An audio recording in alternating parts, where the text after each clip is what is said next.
자, 법률의 목적에 보시면은 목적도 여기 PPT를 좀 볼게요. 지금 우리가 첫 시간에 본 게 이거예요. 당사자가 갖춰야 될 요건.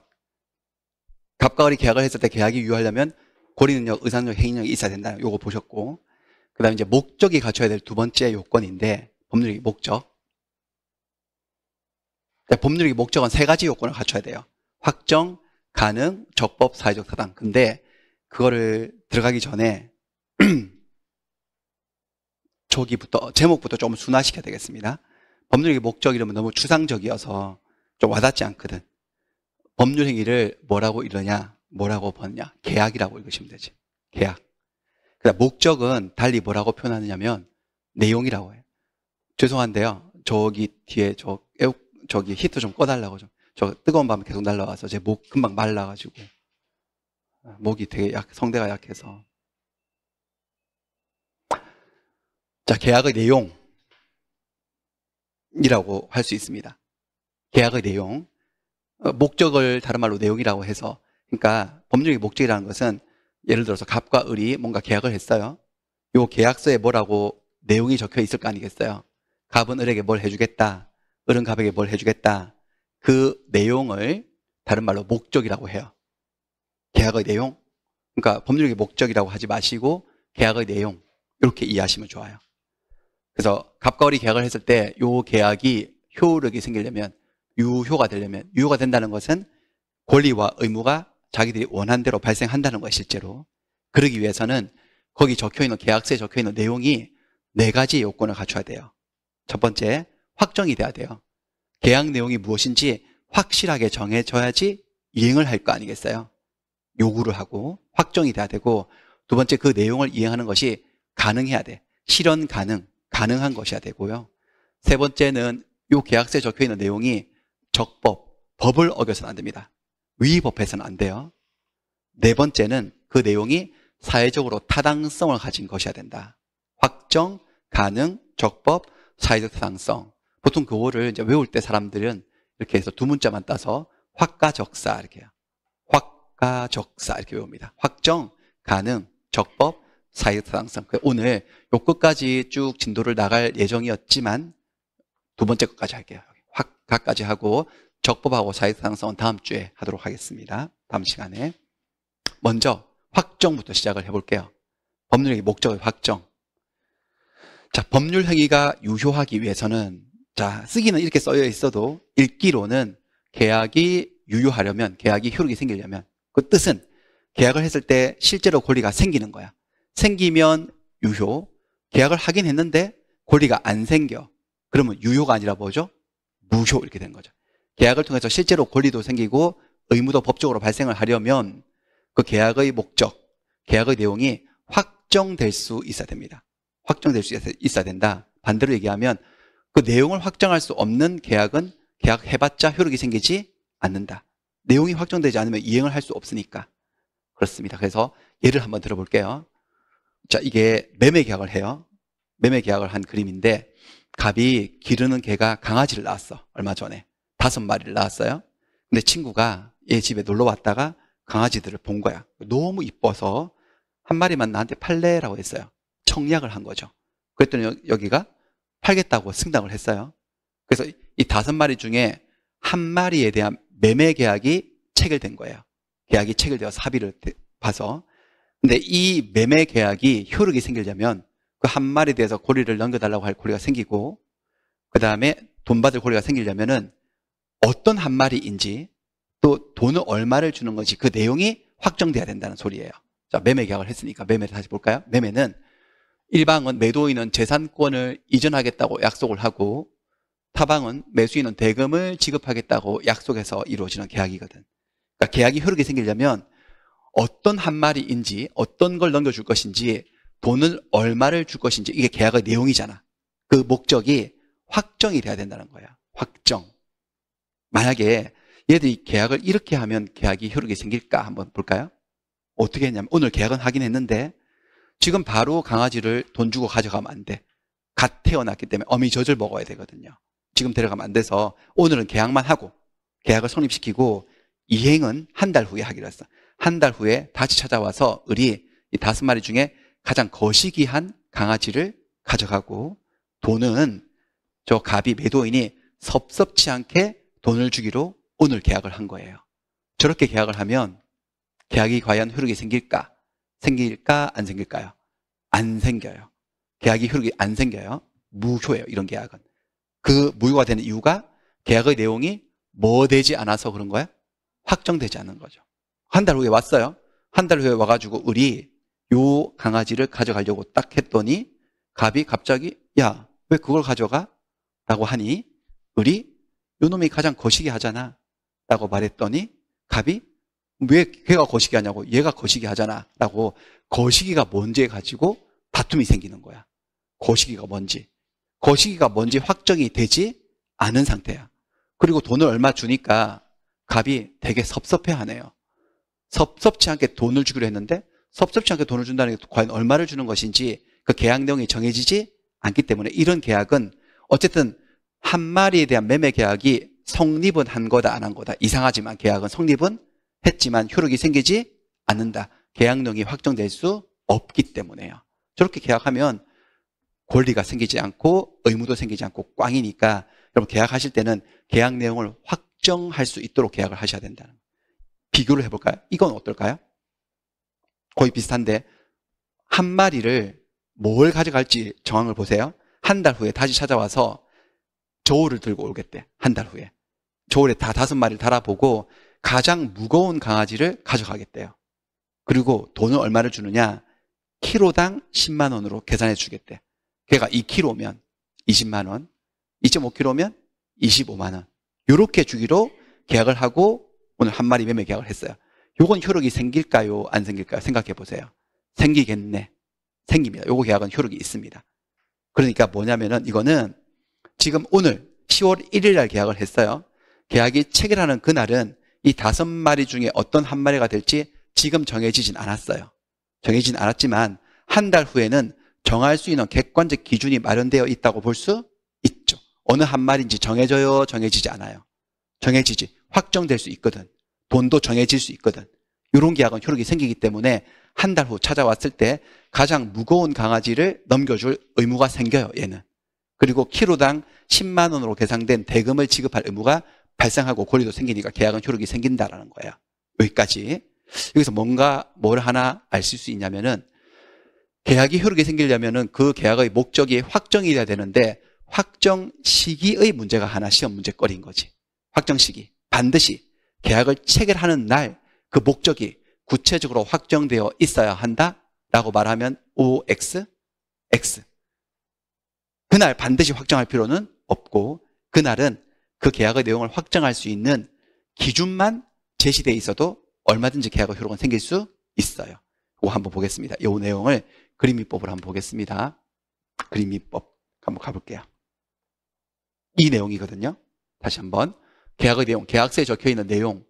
계약이 효력이 생기려면 일단 성립은 했어요. 성립을 전제로 하는 거예요. 효력이 생기려면 그 계약의 내용이 확정, 가능, 적법, 사회적 타당성 요건 4가지 요건을 갖춰야 된다. 그중에 첫 번째 목적의 확정에서 계약이 유효가 되려면은 계약의 내용이 확정될 수 있어야 된다. 근데 언제까지 확정돼야 되느냐? 그게 문제가 되는 거지. 확정 시기의 문제. 이게 유일한 시험 문제거리예요. 여기서는. 계약이 유효가 되기 위해서 법률행위의 목적이 반드시 법률행위가 계약이 성립할 당시 계약이 체결되는 그날 반드시 확정되어 있을 필요는 없다라는 게 포인트예요. 그럴 필요는 없고 언제까지만 확정되면 되느냐? 이행기까지. 10월 30일 한 달 후에 이행하기로 했잖아요. 목적을 실현할 때까지 이행기까지만 확정되면 그것으로 족하다라고 하는 거예요. 그래서 이것도 보시면은 지금 10월 1일 날 매매 계약이 체결되었어요. 오늘 계약이 체결된 거야. 성립한 날이죠. 합의를 봐서 체결. 그리고 실제로 물건을 넘겨주고 돈을 주기로 약속한 날은 10월 31일이에요. 여기가 뭐라고 보는 거죠? 이행기예요. 그래서 그들이 한 매매 계약이 효력이 생기려면 계약의 내용이 확정돼야 되는데 10월 1일 날 반드시 구체적으로 확정되어 있을 필요는 없고 언제 전까지만 확정하면 되는 거다? 이행기 전까지. 그래서 매매의 목적물과 매매의 대금, 이게 계약 내용이거든. 이게 반드시 계약 체결 당시, 체결이 곧 성립입니다. 성립 당시에 구체적으로 확정돼야 하는 것은 아니고, 그러니까 어떤 한 마리인지 5마리 중에 돈은 얼마인지가 10월 1일 계약하는 그날 꼭 확정되어 있을 필요는 없고, 이를 사후에라도 나중에라도 구체적으로 확정할 수 있는 방법과 기준만 정해져 있으면 그것으로 충분하다는 거죠. 여기 족하다라는 것은 방법과 기준만 마련되어 있어도 계약은 효력이 생길 수 있다라는 소리입니다. 그러면 아까 제가 2가지 사건을 보여드렸잖아. 가장 거시기하고 섭섭치 않게 대금을 준다? 그것은 정할 수 있는 방법과 기준이라고 말할 수조차 없기 때문에 그런 계약은 계약의 내용이 확정될 수 없으므로 계약이 무효가 되고, 그날은 안 정했지만 가장 무거운 거 무게 달아보고 그럼 키로당 10만 원, 그것은 방법과 기준이라고 말할 수 있어요, 없어요? 있죠. 정해질 수 있는 거지. 그러니까 계약은 효력이 생길 수 있다라는 겁니다. 되셨죠? 이게 첫 번째 논점이에요. 자, 2번째, 목적의 가능으로 가볼게요. 여기도 PPT 먼저 보고, 목적의 가능. 자, 다시 똑같은 논리를 펼치는데 법률행위를 했어요. 법률행위가 유효가 되려면, 효력이 생기려면 법률행위 목적, 계약의 목적이 실현 가능해야 된다. 실현 가능. 다른 말로 계약의 내용을 실현한다는 것은 계약서 내용대로 이행한다는 거죠. 이행하는 것이 가능한 것이어야 됩니다. 가능의 반대말은 불가능이죠. 혹시 계약을 하긴 했는데 계약의 목적을 실현하는 것, 내용을 이행하는 것이 불가능하다면, 근데 법률 용어들은 한 자라도 줄이려고 하거든요. 불가능을 법학에서는 불능이라고 얘기해요. 가능, 불능 이렇게 얘기해요. 불가능한 내용의 계약을 했다? 계약은 해봤자 효력이 생기지 않습니다. 자, 무효라는 말이 뜻이 뭐죠? 무효는 당사가 약속한 대로 권리와 의무가 생긴다, 생기지 않는다? 생기지 않는 게 무효, 생기는 게 뭐죠? 유효예요. 근데 불가능한 것을 약속했어요, 계약서에다가. 내가 죽은 사람을 살려주겠다고 계약을 했다고 해서 살려줄 법적 의무가 생길 수는 없는 거잖아. 살려달라고 요구할 권리가 생기지 않는 거니까 불가능한 내용의 계약은 해봤자 효력이 생기지 않는다라는 그런 쉬운 말이에요. 그런데 여기서 가능하면 유효, 불가능하면 무효 이렇게 되는 거야. 근데 어떤 계약서를 딱 읽어봤을 때 이게 가능한 계약인지 이행이 불가능한 계약인지를 판단하는 기준에 문제가 있어요. 가능과 불능의 구별. 근데 어떻게 판단하느냐? 사회 통념으로 판단합니다. 사회 통념이라 하면 사회 구성원들의 공통적인 생각을 얘기하죠. 그러니까 상식 선상에서 판단하는 거야. 과학적, 물리적으로 판단하는 것이 아니고요. 그러니까 어떤 계약서에 적혀있는 내용이 물리학의, 화학, 양자역학 이런 과학의 세계에서는 가능할 수도 있어. 기술상 가능할 수도 있지만 상식 선상으로 봤을 때 사회 통념상 불가능하다면 법학에서는 불능으로 처리합니다. 법학은 자연과학이 아니기 때문에 반드시 과학의 어떤 잣대를 들이대는 건 아니라는 거지. 그것도 일종의 기준은 될 수 있지만, 그래서 교과서에 요거를 설명하기 위해서 주로 나오는 예가 바로 이겁니다. 한강에 반지를 빠뜨렸어, 이 여자가. 애인이 사준 반지를 빠뜨려가지고 슬퍼하고 있는데 갑이 와서 자기는 해병대 출신이어서 잠수도 잘하고 그런 거 잘 찾아준대. 자기가 찾아주겠다고 하는 거야.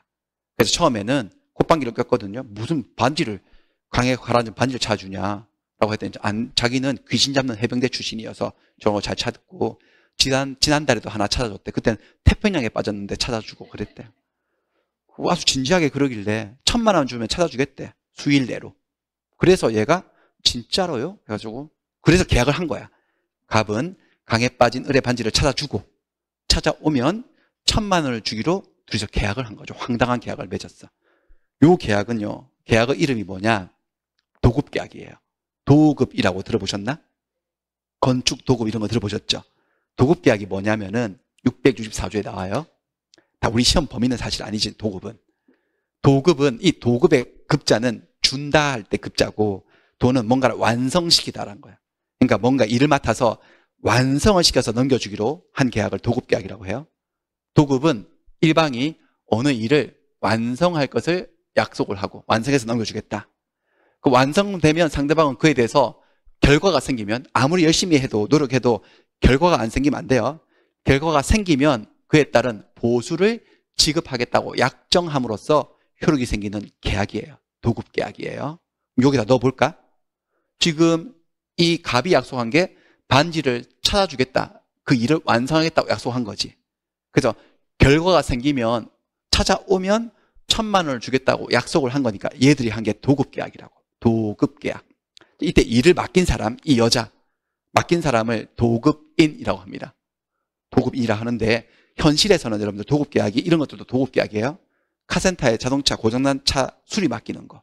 이게 뭘 약속한 거냐면 카센터에서는 수리를 완료해서 넘겨주겠다. 수리가 완료되면 결과가 생기면 수리비를 지급하겠다. 도급 계약이지. 세탁소에 드라이 바뀌는 것도 더러워진 양복을 깨끗하게 세탁해 주겠다. 일의 완성. 깨끗해지면 그러면 뭐 한 벌에 뭐 5,000원씩 주겠다. 이렇게 계약을 맺는 거죠. 도급 계약입니다. 앞으로 세탁소에 드라이 맡기러 가실 때 도급 계약하러 갔다 올게 라고 하시고 세탁소 문을 열면서 도급 계약을 청약합니다. 이렇게 말하시면 안 되고 속으로만 연습하셔야 됩니다. 말하면 약간 이상한 사람 취급받으니까. 도급 계약이에요. 구두 닦는 것도 도급이고 머리 파마하는 것도 도급이죠. 한번 넣어보세요. 도급들이지. 도급이네. 뽀글뽀글 볶아주면 그러면 돈 얼마 드리겠다. 염색하는 것도 도급이고 그렇습니다. 그러니까 이것도 도급 계약이고 일을 맡긴 사람을 뭐라고 하느냐? 도급인. 일을 맡은 사람을 받을 숫자를 써서 뭐라고 할까요? 수급인. 얘가 수급인이죠. 자, 이 계약이 과연 효력이 생기냐 안 생기냐?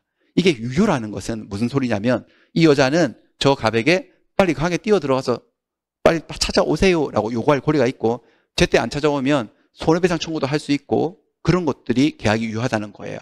근데 이 계약이 과연 계약이 유효가 될 것이냐? 강에 가라앉은 이 반지를 찾아주는 게 가능하냐 불가능하냐 문제로 가는 거지. 여러분들 어떻게 판단하시나요? 강에 가라앉은 반지를 찾는 게 가능할까요? 불가능할까요? 자, 이게 여러분들 이게 교과서에 전형적으로 실리는 예거든요. 교과서에 불가능하다고. 사회 통념으로 봤을 때는 서울에서 김서방 찾기지 백사장에 떨어진 바늘 찾기지 그걸 어떻게 찾아. 이게 통념인데 근데 제가 강의를 한 20년 넘게 했는데 그때는 사람들이 다 불가능하죠라고 대답을 했는데 요즘 워낙 이게 기술 발달 속도가 뛰어나서 사람들의 생각도 달라지는 것 같아요. 곳곳에서 저 가능하지 않나요? 이런 대답들이 나오고 있습니다. 이게 근데 과학의 세계에서는 여러분들 물리학, 과학의 세계에서는 가능할 수도 있어요.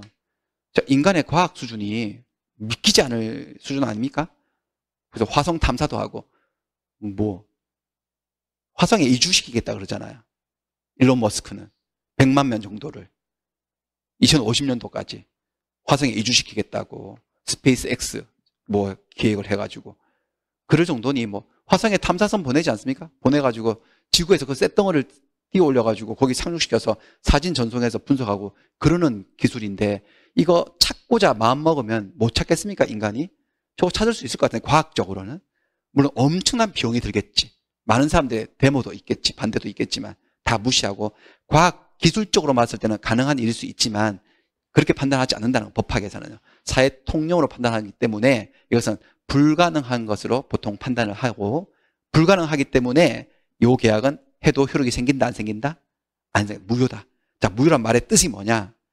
뭐가 생기지 않는다는 거죠. 계약상의 권리가 생기지 않는다. 그러니까 빨리 강에 뛰어들어서 반지 찾아오세요 라고 할 권리가 생기지 않고 얘는 반지를 찾아줄 의무가 생기지 않는다라는 거예요. 의무가 있는데 이행을 안 하면 채무 불이행에 따른 지연배상, 손해배상 책임을 져야 되지만 의무 자체가 생기지 않았기 때문에 얘는 그런 책임을 전혀 지지 않는다라는 겁니다. 끝까지. 그래서 여러분들은 가능한 계약만 하셔야 돼. 이행 불가능한 계약을 하게 되면 계약은 꽝이에요. 계약은 체결은 되겠지 성립은 되더라도 효력은 생기지 않는다라는 겁니다. 하나만 더 볼게요. 요거 한번 볼까요? 요것도 불능인데요. 갑은 자신의 별장이 이미 화재로 전소되었다. 없어진 거야. 세상에서 사라졌어. 멸실. 소유권 자체가 절대적으로 소멸한 건데 그 사실을 모른 채 별장을 을에게 3억 원에 팔기로 계약을 맺은 거야. 약정을 한 거야. 10월 1일 날. 근데 9월 말에 가서 제주도 별장인데 가서 쉬다 왔거든. 며칠 전까지 멀쩡하게 있었는데 그 사이에 서울로 올라온 사이 별장에 불이 났고 별장 주인에게 연락이 안 된 거야. 그래서 서울에서 10월 1일 날 계약을 할 때는 몰랐던 거지. 별장이 없다는 것을. 그렇다 치면요. 그러면 이런 매매 계약도 자, 합의가 되었어, 안 되었어? 딱 보니까 합의가 된 거지. 자, 매매 계약의 성립 요건 3개 한번 연습해 볼까요? 매매가 성립하려면 첫 번째 뭐가 존재해야 된다? 당사자가 둘이 존재해야 돼. 존재해요, 안 해요? 하죠. 목적이 존재해야 돼. 목적이 있어, 없어, 애들요? 있지. 소유권을 이전하고 대금을 주겠다, 1억 주겠다. 목적이 있어요. 그 다음 의사표시가 합치되어야 돼. 합치되었어, 안 되었어? 되었으니까 계약 자체는 뭐가 된 거다? 성립은 된 건데 효력이 생기냐 안 생기냐, 실제로 권리가 생기냐 안 생기냐? 생길 수가 없지. 아니 생기면, 얘한테 의무가 생기면 아니 없는 집을 어떻게 줘? 불가능한 것을 요구할 수 없지. 우리가 신이 아닌데. 의무 자체가 생기지 않는다? 요 계약은 체결해봤자 효력이 생기지 않는다. 생기지 않는 이유가 뭐 하지 않아서 그런 거죠? 가능하지 않아서, 불능이어서 그런 거죠. 불능이에요. 모르고 계약한 거지. 자, 이럴 때 자, 계약은 무효가 되었어요. 이때 이제 무효의 공식이 나와요. 어떤 계약이 무효가 되었을 때 그를 처리하는 공식에 대해서 좀 배울게요. 시간을 둘로 쪼개요.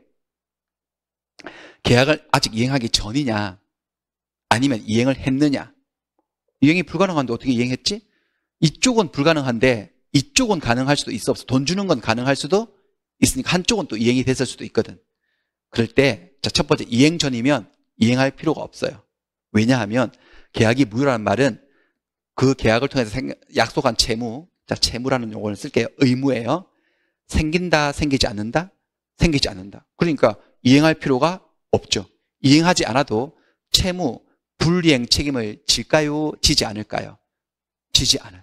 채무가 있는데 이행하지 않으면 채무 불이행 책임을 져서 손해배상을 해줘야 되는데 채무 자체가 애초에 생기지 않으니까 이행하지 않아도 채무 불이행 책임을 지지 않아. 손해배상 책임을 지지 않아요. 근데 이행을 해버렸어. 한쪽은 불가능해서 이행 못했는데 다른 쪽은 이행을 해버렸어요. 이행을 했을 때는 돌려달라고 할 수 있어요. 부당이득이니 돌려줘라고 청구할 수 있어요. 저 따라 해볼까요? 부당이득 반환 청구 해보세요. 부당이득 반환 청구. 공식이에요. 계약이 무효면 이행 전이면 이행할 필요가 없고 이행된 것은 돌려달라고 부당이득 반환 청구할 수 있는데 741조에 나옵니다. 부당이득의 내용. 부당이득이 뭐냐? 부당이득은 법률상의 원인 없이 타인의 재산 또는 노무로 인하여 이익을 얻고 타인에게 손해를 가한 것을 부당이득이라고 해요. 그러니까 나는 이익을 얻고 타인에게 손해를 가한 거지. 근데 그럴 만한 법적인 정당한 원인도 없이 그렇게 한 거야. 그렇게 취득한 이득을 부당이득이라고 하고, 부당이득이라면 돌려줘야 된다라고 하고 있어요. 여기다 넣어볼게요. 여러분들 만약에 계약이 유효하다면, 별장이 멀쩡히 있는 별장을 매매했으면 계약은 무효일까 유효일까? 유효지. 그렇죠?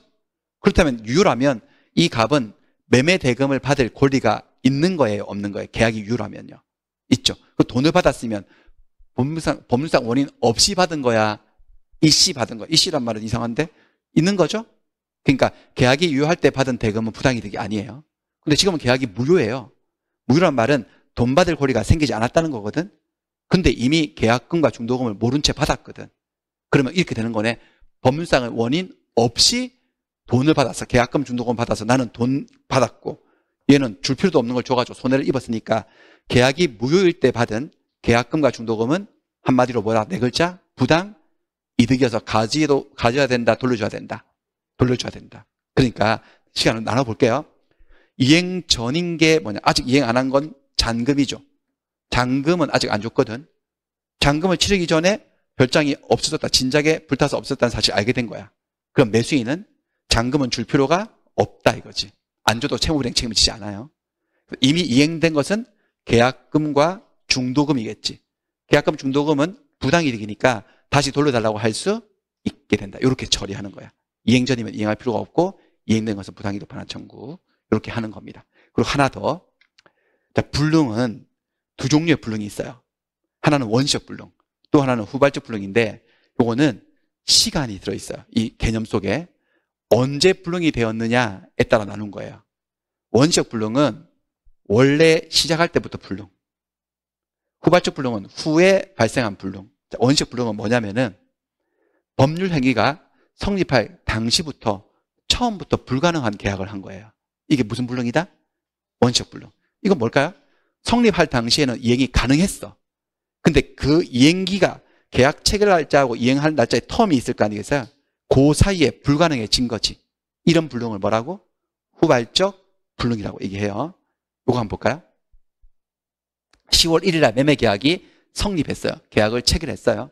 근데 사실은 한 일주일 좀 전에 9월 25일자로 이미 멸실돼서 없는 건물 가지고 계약을 한 거지. 그러면 이것은 불가능한 건데 무슨 불능이에요? 이런 불능이. 원시적 불능이죠. 계약할 때부터 소유권은 없으니까 소유권 이전을 약속했지만 불가능한 거지. 이럴 때 이 매매 계약은 무효가 되는 겁니다. 무효예요. 소유권 이전은 뭐가 생기지 않아요. 이쪽을 한번 볼까요? 이쪽은 10월 1일 당시 별장은 멀쩡하게 잘 있었어요. 그러면 소유권 이전이 가능하다, 불가능하다? 가능하죠. 그럼 계약은 유효일까, 무효일까? 멀쩡한 잘 있는 건물 가지고 계약했으면 유효지. 유효란 말은 이 사람에게 그런 의무가 생긴다는 거죠. 이 사람은 받을 권리가 생겼는데 10월 1일 날 계약하고 31일 날 잔금 받고 넘겨주기로 약속이 되었는데 그런데 10월 5일 날 계약하고 난 5일 후에 건물이 멸실되어서 소유권 이전을 못 해주게 된 거지. 이런 불능을 뭐라고 한다? 후발적 불능이라고 합니다. 어렵진 않죠. 자, 그렇게 되었을 때 건물이 없어졌으니까 건물의 소유권 이전을 이행하는 의무 이행은 불가능해졌어요. 이럴 때도 이 계약은 저기처럼 무효가 되느냐? 그렇지 않습니다. 이때는 계약은 여전히 유효한 상태로 머무릅니다.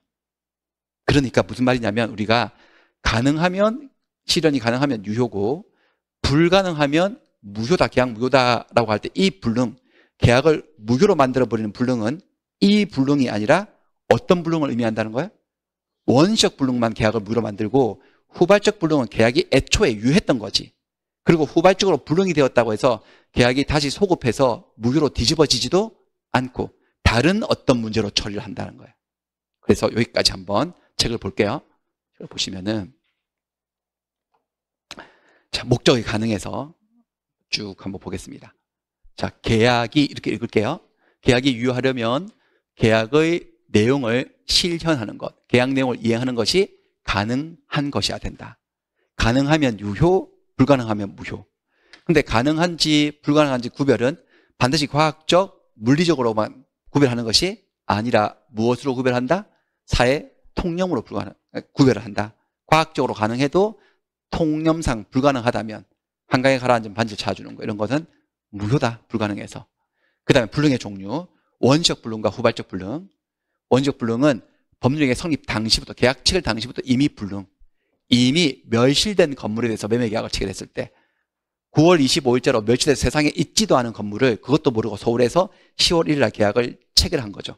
일단 계약은 무엇은 했다라는 거죠. 성립은 했지만 이행이 불가능하죠. 원시적으로. 이럴 때는 이 계약을 해도 효력이 생기지 않는다. 무효. 무효 공식에 따라서 아직까지 이행하지 않은 잔금은 이행할 필요가 없고 이미 이행되어 버린, 줘버린, 모르고 준 계약금 중도금은 뭐니까요? 부당이득이니까 돌려달라고 반환 청구할 수 있어 없어요? 있지. 을은 갑에게 부당이득 반환 청구를 통해서 계약금 중도금을 돌려달라고 할 수 있어요. 근데 여기서 계약금 중도금만 돌려받아서 얘가 해피할까? 그렇지 않을 거예요. 계약금 중도금은 내가 쓸데없이 준 돈을 돌려받은 것이고 그거를 돌려받아서도 해결이 안 되는 손해를 입을 수도 있습니다. 이 을은요. 다른 손해가 생길 수도 있어요. 이 손해에 대해서 을은 갑에게 원망을 하면서 아니 별장 파는 사람이 계약하기 전에 마지막으로 별장이 잘 있는지를 확인하고 했어야 되는데 그것도 확인 안 하고 있지도 않은 별장을 나한테 팔아서 나 이 골탕을 먹였으니 당신 나한테 받은 계약금 중도금만 돌려줘서 해결된 문제가 아니고 당신 나한테 손해배상해 주셔야 됩니다. 별도로 내 입은 손해. 이런 소리 나올 수도 있어 없어요? 있죠. 그 문제를 배우는 게 계약 체결상의 과실 책임이고 그것은 그림이법 116페이지에 나옵니다. 저 뒤에 나오는 거예요. 제가 아까 전에 앞에도 뒤에 내용이 나온다 그랬죠. 저 뒤에 가서 배우는 거거든. 손해배상 문제는 별도 얘기예요. 나중에 배울게요. 그 다음에 여기까지 원시적 불능. 자, 후발적 불능은요. 법률행위 성립 후에 불능이 된 거예요. 후발적 불능. 법률행위는 무효가 되지 않는다는 게 포인트예요. 계약이 체결된 이후에 매매 목적 건물이 멸실되었다. 10월 1일 날 멀쩡하게 잘 있는 건물 가지고 정상적으로 계약을 체결했으니 권리와 의무가 생기지. 계약이 유효로 스타트한 거지. 그러다가 31일 날 넘겨주기로 한 집을 20일 날 불이 나서 없어진 거지. 후발적 불능이 된 거야. 이럴 때 이게 집이 불났다고 해서 다시 원인적 불능처럼 과거 10월 1일로 돌아가서 계약을 다시 이걸 무효로 뒤집어 버리는 게 절대로 아니고 계약 관계는 유효하고 매매는 무효가 된다, 무효가 되지 않는다. 무효가 되지 않고. 그럼 무효도 안 됐는데 어떻게 하라고 집도 없는데 이때 어떻게 처리하는지는 이렇게 나눠지는 거야.